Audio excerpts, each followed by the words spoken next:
Good afternoon. Today is Thursday, May 28th. I, of course, am joined by Dr. Janae Caldoun, our Chief Medical Executive, our State Budget Director, Chris Kolb, Jamie Brown, who is the President of the Michigan Nurses Association, Daryl Gallant, who is the Assistant Training Director at the Michigan Laborers Training and Apprentice Fund, and Gretchen Preston, President of Gretchen's House Child Care Providers. For the past 12 weeks, we have taken swift and aggressive action to fight the COVID-19 pandemic. And the good news is it's working. Everyone in this state has taken this seriously, or the vast majority of us anyway, have taken it very seriously. When you see the maps of the country, every one of us should feel proud about the work that we have done. It has not come without sacrifice. It has been a tough time to be sure, but our cases are declining. We've ramped up testing, and we've secured enough PPE to last our hospitals several weeks. But our work is not over. We must continue to do our part to lower the chance of a second wave and to protect our families. We owe it to the real heroes on the front lines of this crisis, healthcare workers like the ones that my friend Jamie represents, first responders, child care workers like Gretchen, grocery store employees, utility workers, are people who are on the front line in all of these realms. We owe it to all of them to get this right. I've been working around the clock with my partners in state government to protect Michiganders from both the public health and the economic crises that we have faced because of COVID-19. We have faced truly unprecedented challenges, and I know I've said that frequently, but it is absolutely a fact that we are all grappling with. Challenges that are going to lead to serious budget implications for the state of Michigan and frankly every state in the United States. But before even COVID-19 hit Michigan, our general fund was stretched thin. The general fund has remained at about $10 billion for the last 20 years. It will take all of us from both sides of the aisle working together to make sure that we can protect Michigan families and Michigan businesses as we try to move forward. So I want you to see some of the things that we have done over the course of the last 10 weeks. This slide shows the amount we have invested to flatten the curve, to save lives, and to keep Michiganders safe during this time. It's kind of hard to see, but I'm going to give you some of the highlights. We've spent over $25 million in our hospitals, $22.8 million to direct care workers, $3.4 million in our nursing homes, $5 million to federal qualified health centers, $5 million in community mental health grants, $251 million on PPE to protect our healthcare workers and first responders.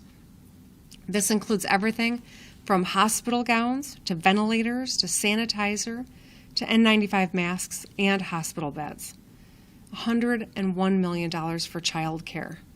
$8.5 billion paid to Michigan workers through unemployment to help families put food on the table, along with the grants and supports to small businesses to help ensure those that have spent a lifetime building their small business can continue to operate once this is over. It's easy to look at the slide and just see dollar figures, but let's be very clear. Each of those expenditures represents people whose lives and livelihoods have been protected during this uncertain time. COVID-19 is a crisis unlike any we've confronted before. But because the vast majority of people in our state have been doing the right thing by staying safer at home, we've begun to phase in sectors of our economy: construction, manufacturing, retail, and more. And if we all continue to keep doing our part, if we don't let our guard down now and we continue to take this seriously, we will be able to announce more steps forward in the coming days and weeks. But Michigan and states all over our country need our federal government to step up and to help our efforts. We need flexibility and financial support from the federal government to support essential services like health care, education, public safety, and transportation during this crisis. Every state, as I said, every state in the nation is confronting a budget crisis that threatens everything from the education of our kids to our public safety to the health care that we all so desperately rely on. The nation's governors, both Democratic and Republican, have worked tirelessly to protect our people. On March 23rd, Republican governors wrote a letter to Mitch McConnell, Chuck Schumer, Nancy Pelosi, and Kevin McCarthy requesting direct assistance to the states in the form of block grants. They said, and I quote, "COVID-19 has put an unprecedented burden on state governments. States are spending heavily on the response to the virus at a time when many are at the end of their budget year and revenues are down because of limited economic activity. A block grant to each state would provide the certainty we need to continue providing critical services at a high level when they are needed now more than ever." And Governors Larry Hogan and Andrew Cuomo, the chair and the vice chair of the NGA, issued a joint statement in April calling on the federal government to provide assistance to states. Right now, the language in the CARES Act does not allow states the ability to use federal funding for existing items in the budget, even if they've been affected by lost revenue due to COVID-19. Congress needs to come together soon so that Michigan and every state across our country can account for the COVID impact to our existing budgets. Neither the virus nor the economic distress stops at state line or party line. We need our partners on both sides of the aisle in Washington to come together and pass a plan to aid states in our recovery. We need them to provide sufficient and flexible aid to mitigate this economic crisis that every one of us is going through. None of us can afford to let this devolve into a partisan issue. COVID-19 does not pick sides. Senate Majority Leader Shirkey said, "I'm ready to roll up my sleeves and go to work to arm wrestle with the federal government when it comes to funding our schools." Now that's the enthusiasm I'm looking for in my partners here in Michigan and our partners at the federal government who represent all of us here in Michigan. President Trump called this a war, and that's exactly what it is. So we need to act like it. In World War II, Americans dropped everything they were doing so that they could build planes or tanks. They rationed food and took care of one another. They worked together. They recognized it was a temporary sacrifice. It was until we had beaten the enemy.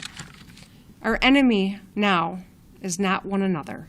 Our enemy is a virus called COVID-19, and we must work together to fight it and to protect Michigan and Michiganders from the economic impact it has caused. Michigan is not alone. States across the country are facing budget challenges due to COVID-19. That's why my administration has taken a number of actions to mitigate the impact this virus has had on our state budget. I've taken a 10% pay cut through the end of the fiscal year, and my executive team and cabinet have taken a voluntary 5% pay cut. State employees have stepped up, and they have made sacrifices to be a part of the solution. Their sacrifices yielded over $80 million in gross savings to our state. I've also signed an executive order to implement a temporary hiring and discretionary spending freeze. These choices have been hard, and they weigh heavily on me every day, but it was the right thing to do in order to ensure that the essential services we provide will continue and to find savings where we can. It is a start. But $80 million in savings is not much when you're looking at a $3 billion problem. I'm hopeful that our partners in the federal government will do their part and work together to provide relief for states like Michigan. Moving forward, these are my budget priorities for Michigan families. I've always said that the budget is not just numbers on a spreadsheet. It's a statement of our values. During these unprecedented times, we must work together to ensure resources for our schools, our communities, and our workers.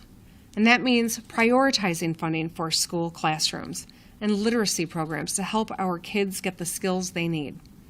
This is my top priority as we work on the budget.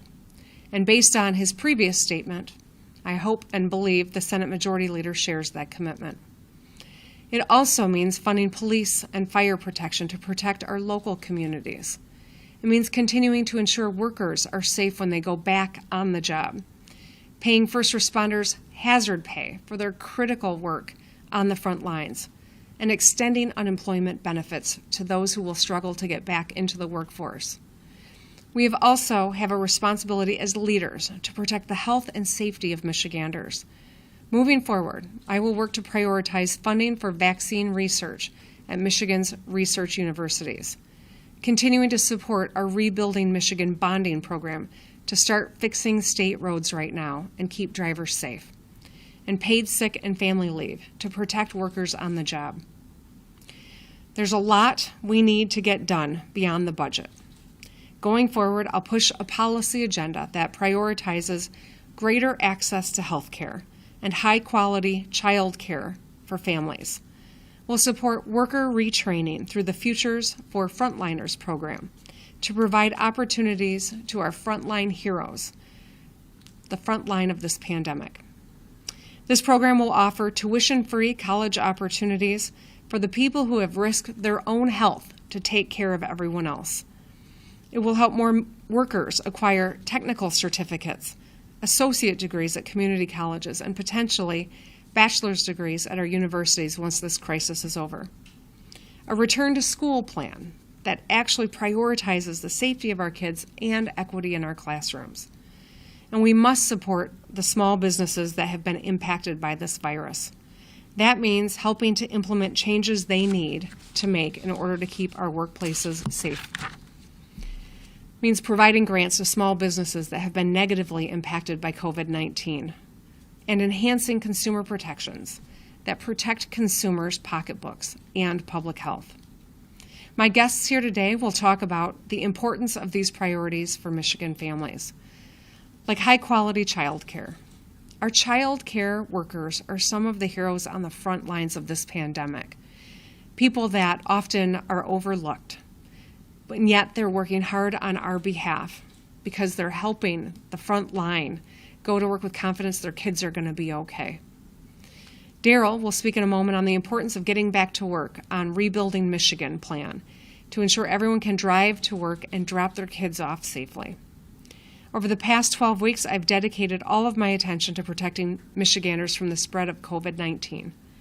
Now is the time to work hard to ensure support for our working families is in the state budget. I want to be clear, there are no easy solutions here. There will be hard choices, but I am eager to work with the legislature to advocate for the support that we need from the federal government. I know we have shared priorities when it comes to protecting the people of our state, and the vast majority of these issues are not partisan in nature. They're crucial to ensure important services for everyone in this state.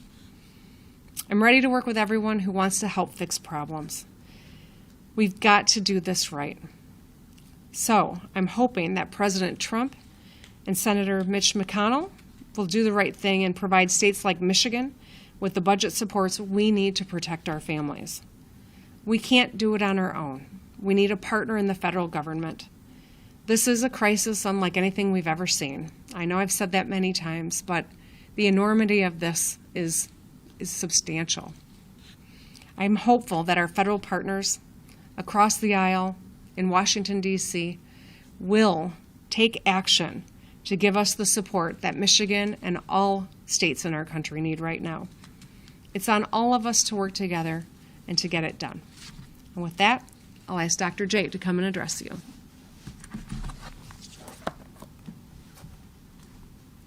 Thank you, Governor.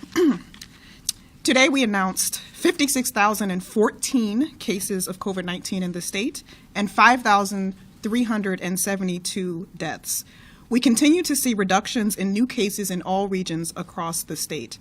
However, there is variability in how the disease is spreading regionally. The northern Lower Peninsula and the Upper Peninsula continue to see low rates of cases, and the rate of cases remains relatively unchanged. Southeast Michigan has seen reductions in cases for 7 weeks. It is down to about 20 cases per million people per day.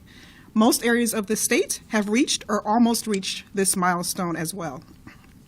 Western Michigan has seen reductions in case rates for the past week, and the local health departments in that area of the state are diligently working to track any new cases and outbreaks. If positive trends continue, we will be able to continue moving forward with the next phases of the My Safe Start plan. I encourage people to go to our new dashboard that was announced this week, www.mystartmap.info, to understand how the disease trend and risk level looks in your area. But I want to caution people, moving forward with reopening the economy does not mean that the risk of the disease has gone away. We still need everyone to do their part with social distancing, wearing a mask, cleaning frequently touched surfaces often, and hand washing.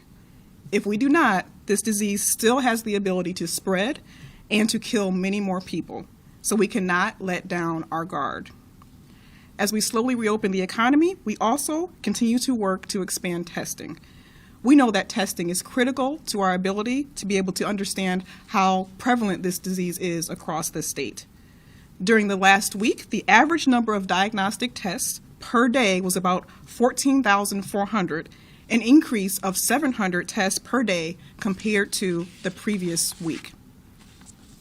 We are nearing the state's goal of 15,000 diagnostic tests per day and are looking forward to continued expansion beyond that number. We have seen some key successes in recent weeks, working in close partnership with the Michigan National Guard and our local health departments. The National Guard has tested over 44,000 individuals in the state this month and has distributed an additional 19,000 testing kits to our partners across the state. Testing efforts have included individuals in prison, many of the county jails, and a rapidly expanding number of nursing homes and long-term care facilities and community testing sites. We're taking further steps to expand testing throughout Michigan communities, particularly in underserved urban and rural areas. The governor's executive order, announced on Tuesday, allowed testing without a doctor's order. And the Michigan Department of Health and Human Services has expanded testing eligibility criteria to include a very broad range of people. The overwhelming majority of Michiganders can now get a test. All you have to do is call our hotline at 1-888-535-6136 or visit our website, michigan.gov/coronavirus test, to find a testing site nearest you. We know that testing is just one component of containing this disease. We also have to quickly reach out to individuals who test positive and reach out to their contacts so that anyone who may be infectious is appropriately isolated from others. We are aggressively ramping up this effort called contact tracing. By the end of this week, the state will have trained more than 500 volunteers to conduct contact tracing through our new centralized platform. We also stand ready to hire additional staff to support the efforts of our local health departments. Over the past month, in partnership with local health departments, we have doubled the speed at which we are contacting COVID-19 positive individuals to conduct case investigation interviews. We've also implemented a new centralized contact tracing platform that reaches out to every known contact of a positive case within 24 hours. We're making great strides. But for this very important contact tracing effort to work, we need the help of the general public. If someone calls from the state or local health department, please answer the phone. It is so important that we talk to you. Please know that we are not monitoring your movements. We won't ask you for your social security number. We won't ask you for your credit card. We're simply trying to alert you that you've had close contact with someone with COVID-19. If you test positive for COVID-19, it's also critically important that you tell the health department staff about your personal contacts. Some people have been hesitant to share this information with us. But if you do not do so, we cannot notify other people of the risk, and more people could get seriously ill or even die. And if a health department staff person tells you to self-quarantine, even if you have not tested positive, please take it seriously. We know that people can spread this disease to other people even without having any symptoms. So staying home if you have been exposed is critical to stopping the spread of this virus. I remain thankful that so many of our citizens are adhering to social distancing measures and wearing masks. This has truly made a difference. Testing and contact tracing are making a difference as well, but we need everyone to continue to do their part. Through our combined efforts, I know that we can prevail against COVID-19 in Michigan. And with that, I will turn it over to State Budget Director Chris Kolb.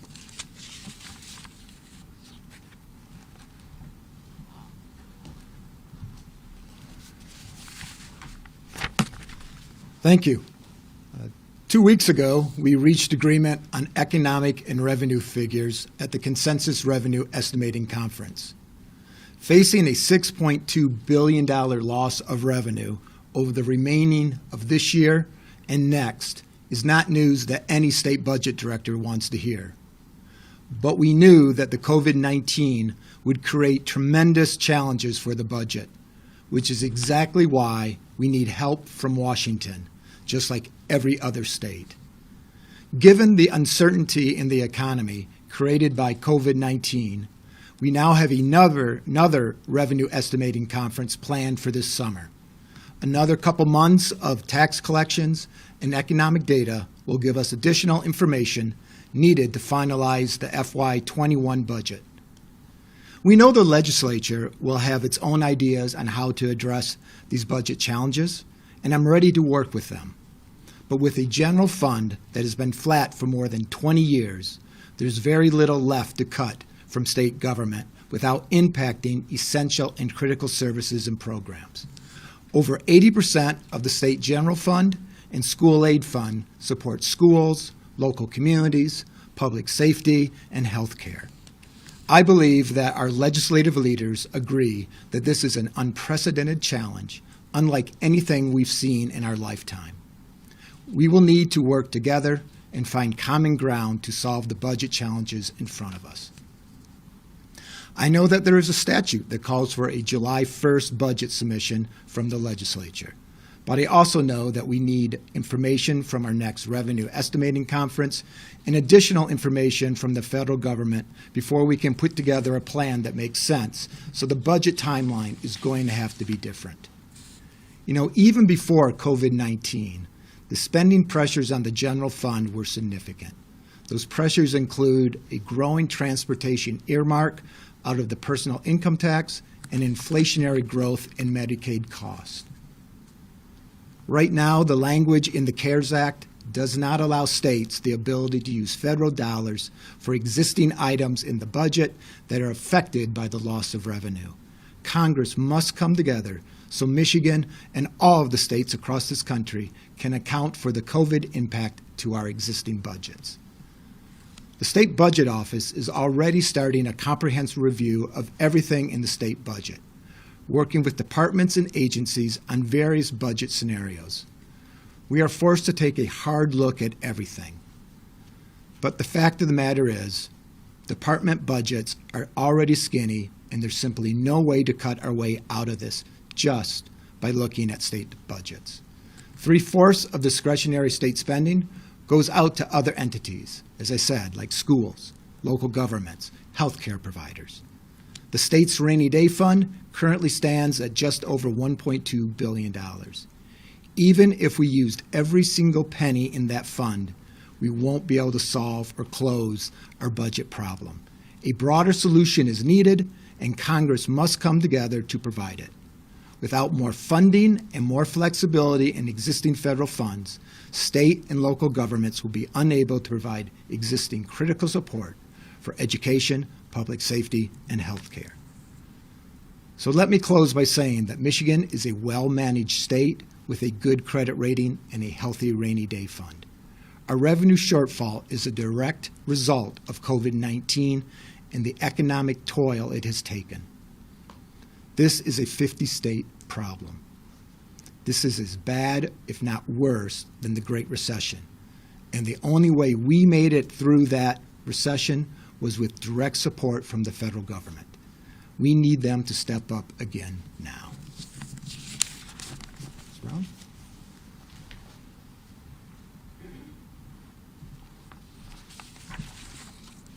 My name is Jamie Brown. I am a registered nurse in Kalamazoo and president of the Michigan Nurses Association. I am a critical care nurse who works directly with COVID-19 patients, so I know firsthand the terrible impact it has had. One of my saddest cases as a nurse in my 16 years was a man in his 50s that passed away from COVID-19 with only me at his bedside instead of his family. His wife was also in the intensive care unit, and luckily she has survived.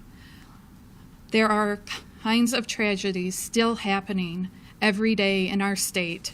Nurses have been on the front line of this pandemic every step of the way, working to protect our patients and our communities while also trying to protect ourselves. Like some of my colleagues, I have sent my children away to keep them safe. On behalf of nurses across Michigan, I want to thank Governor Whitmer for her leadership. She has always put health and safety first throughout this challenging time. Without her actions, there would have been more illnesses and more deaths in our state. We cannot forget the tremendous cost of the human life of this virus. The economic cost of this virus has deeply affected people's lives as well. We see our patients, that families all across Michigan are hurting, whether it is unemployment, high medical bills, or struggling to keep a small business alive. Layoffs and underemployment are hitting all segments of Michigan, including nurses and other healthcare workers.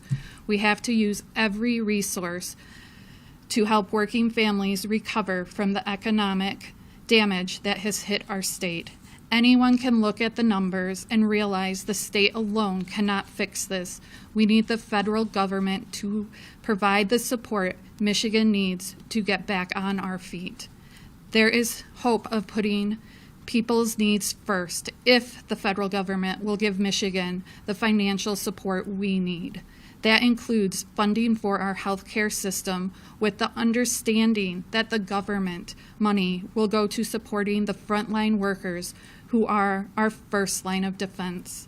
We need flexibility in that federal funding so we can invest in our own Michigan priorities. We need our leaders to work together to find solutions. The Michigan Nurses Association is eager to continue partnering with the governor as our state moves forward together.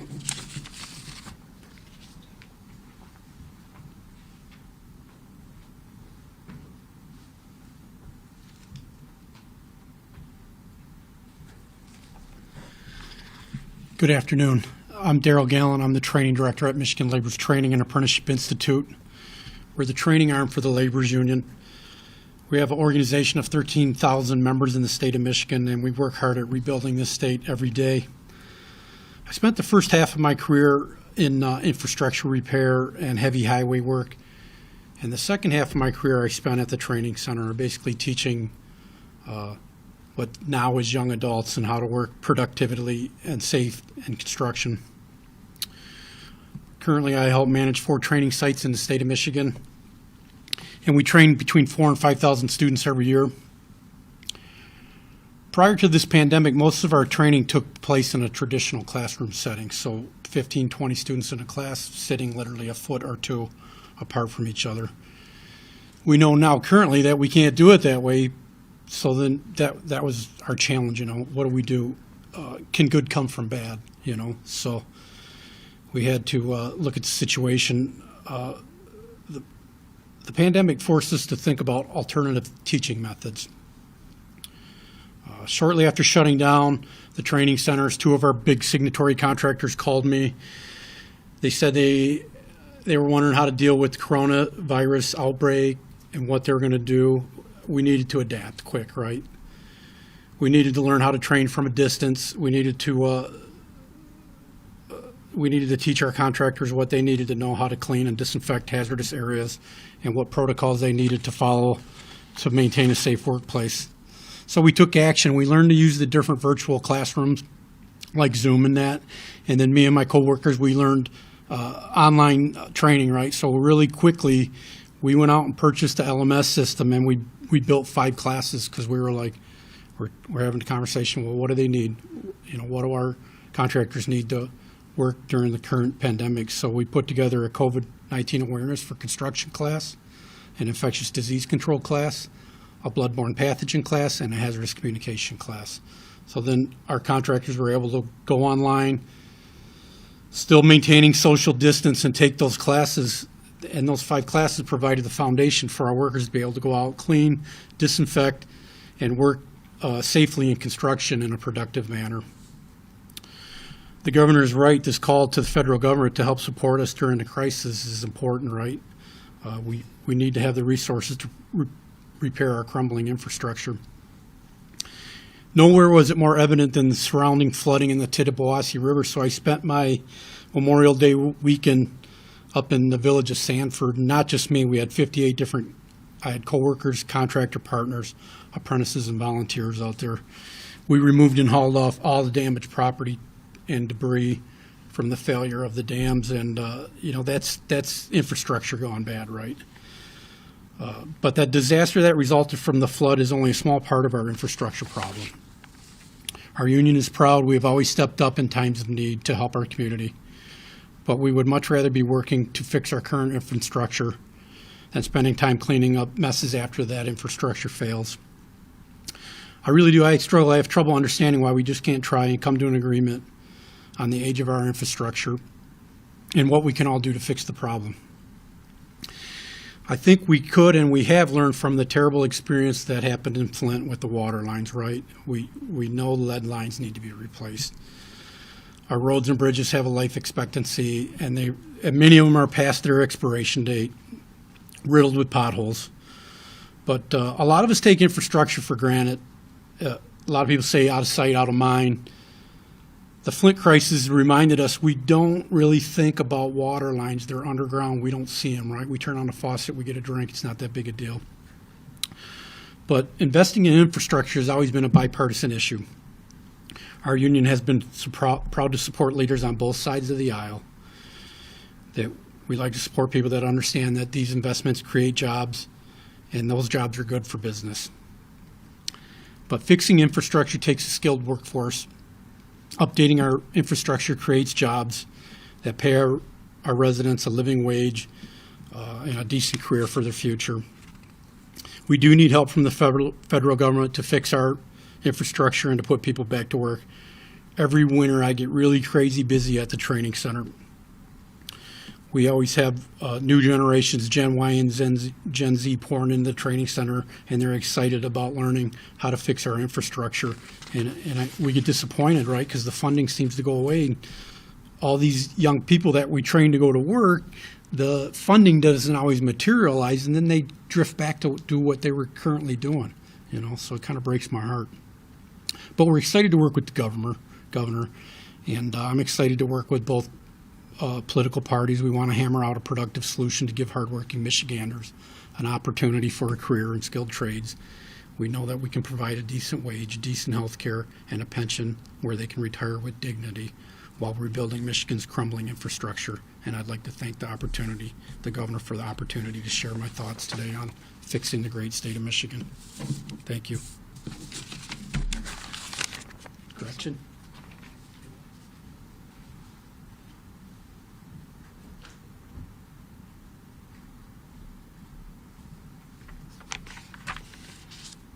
Good afternoon. It is afternoon. I'd like to thank Governor Whitmer and Michelle Richard for inviting me to Lansing today. I'm Gretchen Preston, the president and owner of Gretchen's House Child Care Centers. I have 10 child care centers in Michigan, 7 of which are in Ann Arbor, where I live. I opened my first child care center in 1982. And early childhood education has been my personal life's work for 38 years. On March 15th, 2020, we closed all of our centers. We plan to reopen on June 15th.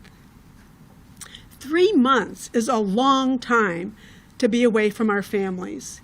For a child, it seems like forever. My staff of 260 teachers and directors have worked every day to keep in communication with our children and their families by sending videos of teachers telling stories or singing favorite songs. Franny, one of our preschool teachers, created a video with a ukulele story time, and she sent this to her class. That video was opened 120 times. So it's clear that these relationships are strong and vital. While we had most of our staff, we had to have most of our staff go on unemployment for the last 6 weeks, our administrative team has spent that time helping our staff manage the unemployment system, but also checking out a lot of webinars put out by the CDC, by the state of Michigan, and by our early childhood organizations to learn how we can protect our families and ourselves physically and emotionally when we all come back to work. This is new territory for us. We are all eager to re-engage with our families and each other.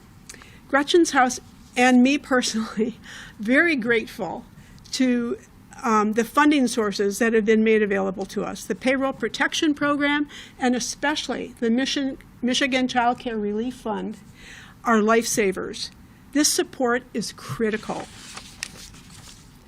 I celebrate our leaders in Washington and Lansing for working together to do the right thing. We did hold our breath for a little while.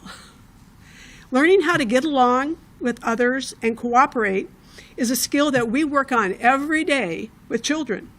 It's gratifying when we see our legislators modeling that behavior. The children are watching, so keep it up. Governor Whitmer is setting a great example for us right now with her strong and clear leadership in this really difficult time.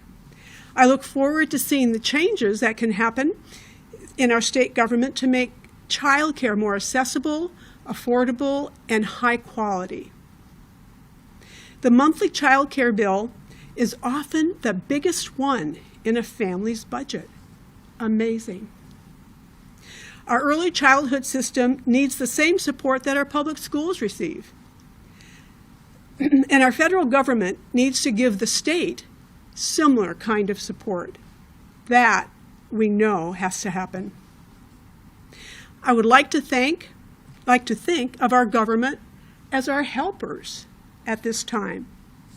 Fred Rogers said, "When I was a boy and I would see scary things in the news, my mother would say to me, 'Look for the helpers.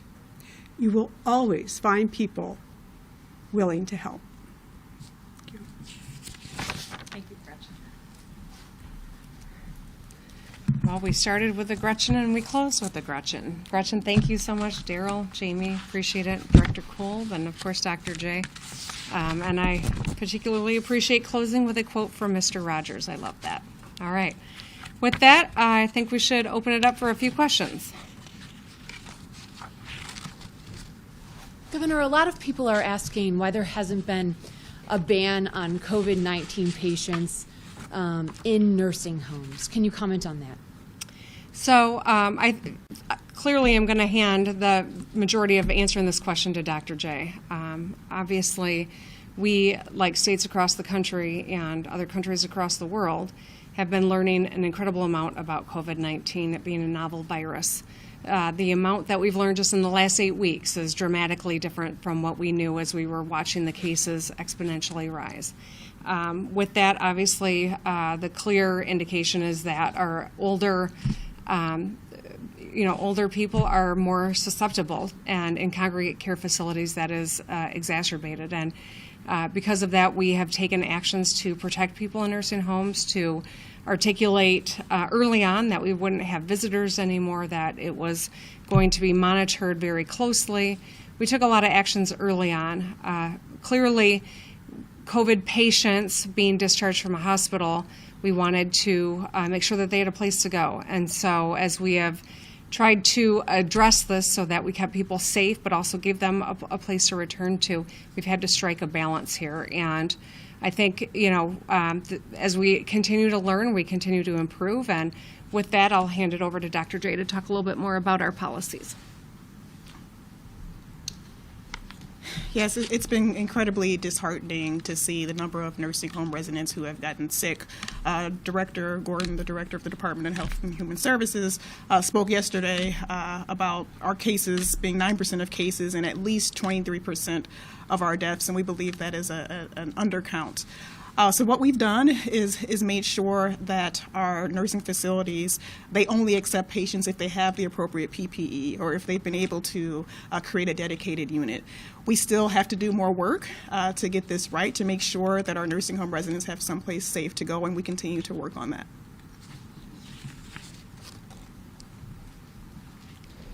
Governor, you outlined your budget priorities today. By laying these out, do you mean to say that you will not accept cuts in any of these areas? No, what I've said is these are the priorities that I have, that I want to make sure that we protect. Clearly, our ability to do that, though, is dependent on Mitch McConnell and Donald Trump getting this fourth supplemental done. I'm not saying it has to look exactly like what Speaker Pelosi authored, although if it did, that would be great. But we need to find some common ground here, because states like Michigan, all across this country, we're grappling with the same things. And we know that if we have to sustain cuts because the federal government doesn't help us, that they are going to hit, critical things that maybe are even more important in a pandemic, like public safety, public health, public education, and that's what we want to avoid. And a quick follow-up on your top priority, education funding. Are per-pupil funding cuts avoidable even without federal help? Well, I think that they are, but it's going to be absolutely essential that the legislature will be a partner in avoiding that. First and foremost, though, the bottom line really is that we need additional flexibility and resources from the federal government. We have a $3 billion crisis, and it is because of COVID-19.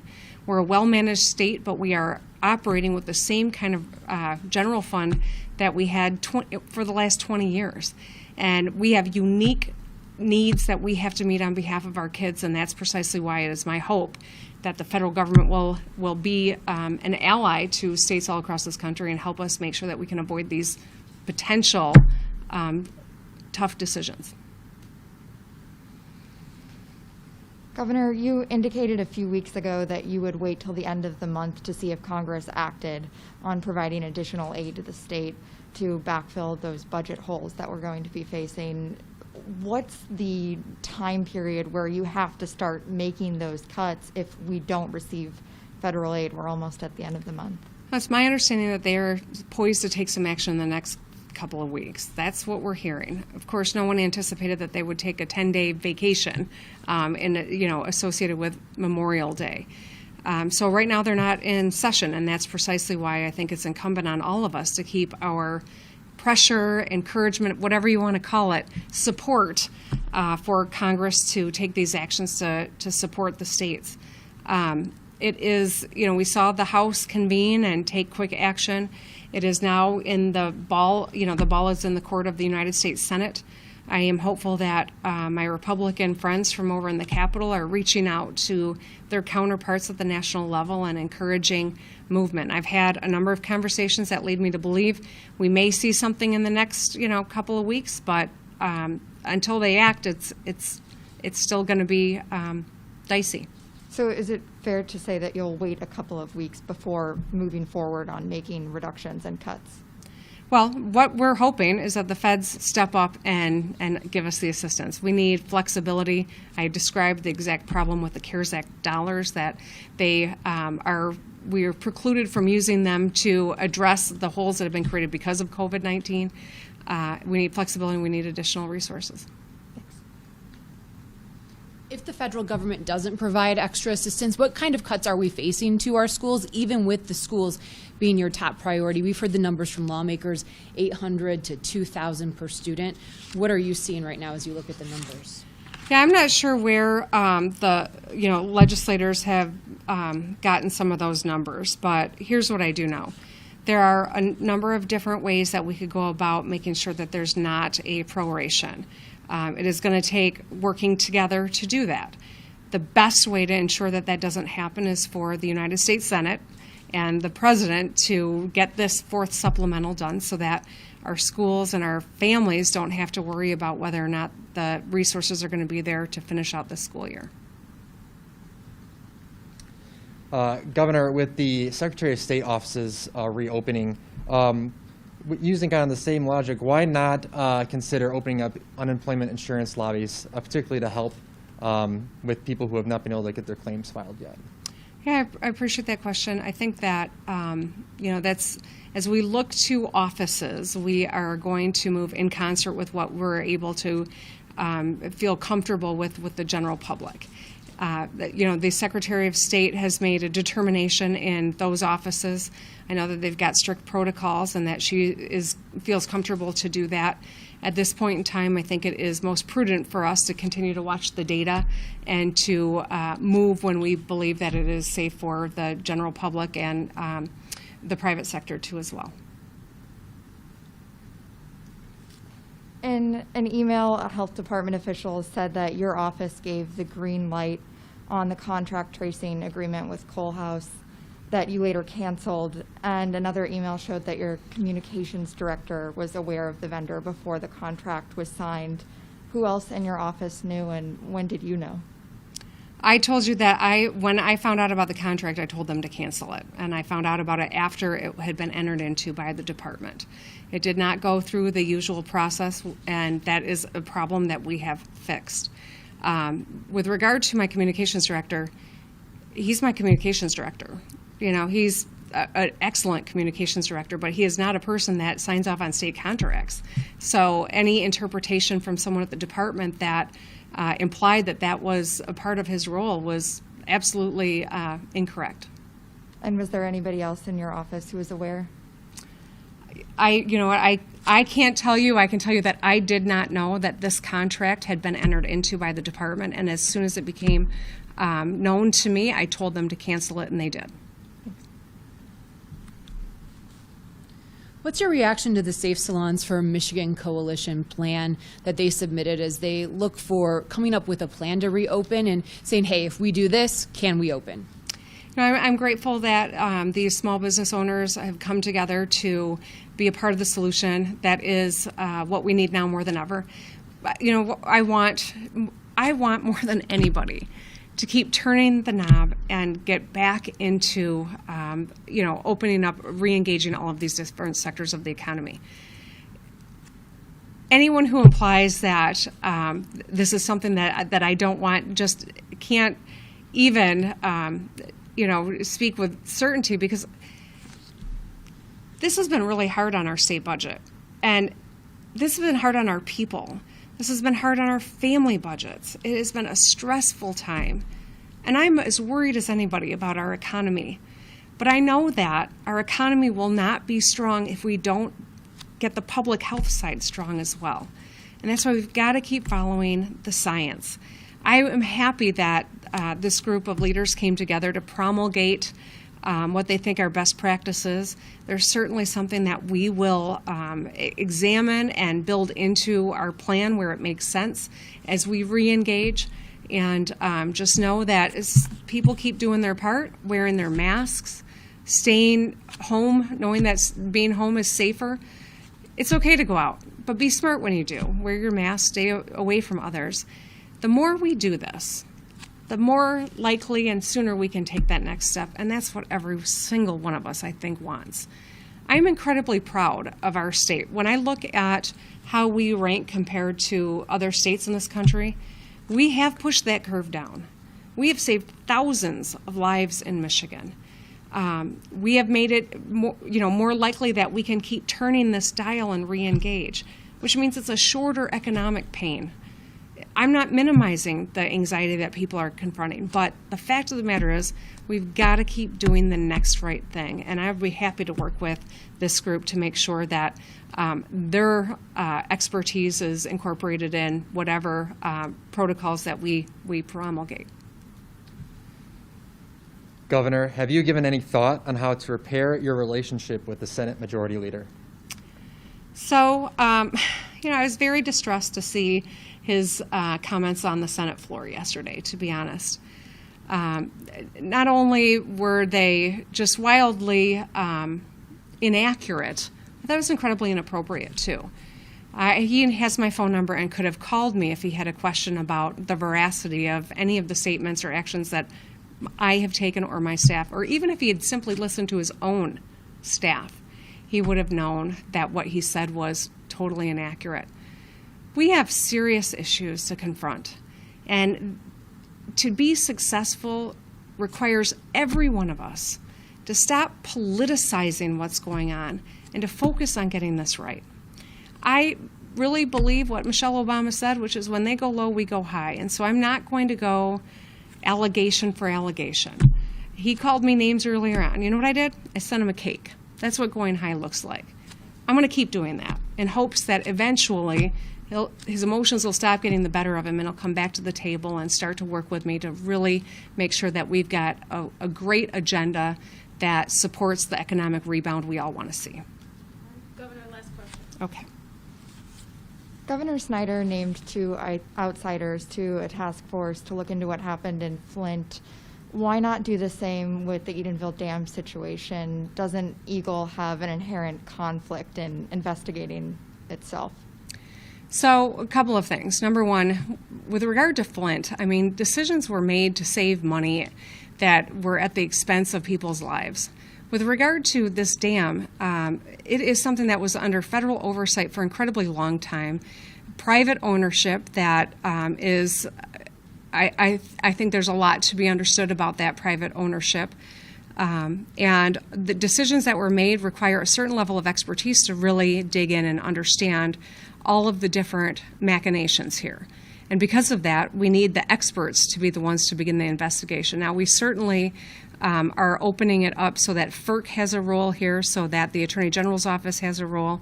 We are ensuring that, I believe even FEMA may be taking a role in that. This is going to take a certain level of expertise that you can't just pick another random department to oversee this. It's got to be done by the experts, and we'll do everything to make sure that we get an accurate portrayal. A lot of this handover happened, of course, before I took office. Certainly a lot of things have happened in the intervening months, but it's been decades of disinvestment that's contributed to the crisis that we have in our infrastructure in this state. And I think everyone knows that that's something that I've been passionately trying to address. Thank you. All right, thank you. Oh, sorry. Are we done? Did you already cut me off? Okay. Before we end, I wanted to acknowledge a couple of nice things. I think it's really important that we do that. So this was a mask that was made for me by an 11-year-old named Kennedy. She sent it to me, and I'm grateful, and I wore it today. This is a bracelet. It is a rubber band bracelet made by a little boy named Gavin up in Alpena. He sent one to me and to Dr. J because he says we all need to band together. I love that. And some other constituents sent this to me, and it is artwork of my dog, Kevin, and it was Dawn and Scott sent that to me.